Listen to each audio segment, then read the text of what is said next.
It was a Friday night and my parents were out, leaving me alone at home. I was 12, just old enough to be trusted, but too young to realize the danger lurking outside. My little sister, barely 5, had stayed with them. It was just me, playing video games, minding my own business. My brother, 15 at the time, was with his friends. Everything was normal until the phone rang. I was sitting in the living room when I heard my mom's frantic voice. I couldn't hear what she was saying, but the sound of her crying echoed through the house. Panic set in.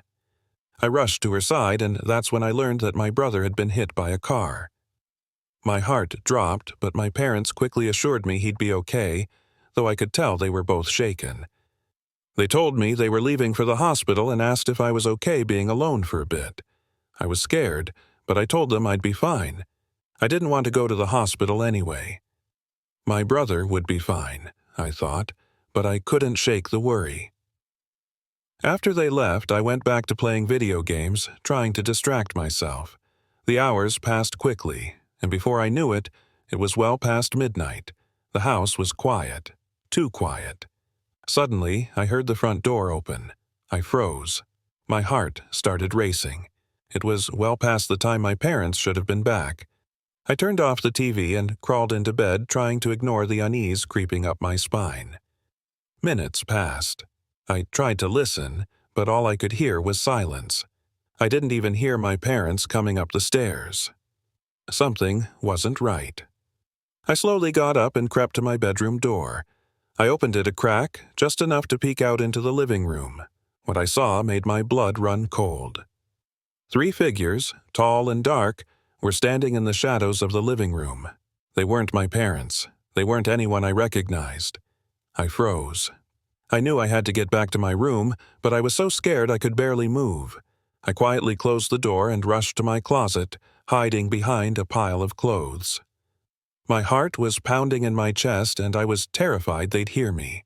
I sat there, barely breathing, waiting for what felt like an eternity. Then I heard footsteps. The sound of heavy, deliberate steps coming toward my room. My body was shaking. I could barely keep still. The footsteps stopped right by my bed. I heard the sound of the blankets rustling. Then, complete silence. I could feel the person in my room, just inches away from me. I could hear their breathing. Then, the footsteps moved toward my closet. I held my breath, praying they wouldn't find me. The closet door slowly creaked open. I was sure they could hear my heart pounding in my chest. But I didn't dare move. I stayed perfectly still, praying I wouldn't be noticed. The door stayed open for what felt like forever, but I didn't dare look up. I stayed hidden, barely able to breathe. After what seemed like an eternity, the closet door slowly closed and I heard the footsteps leave the room. I waited until I couldn't hear them anymore, then I stayed in my hiding spot for what felt like an hour, too scared to move. Finally, I heard the front door open again. My parents were home. I rushed downstairs to them, shaking with fear. The door had been left ajar, and valuables were missing. Our house had been broken into. My parents had been in such a hurry to leave for the hospital that they hadn't locked the door.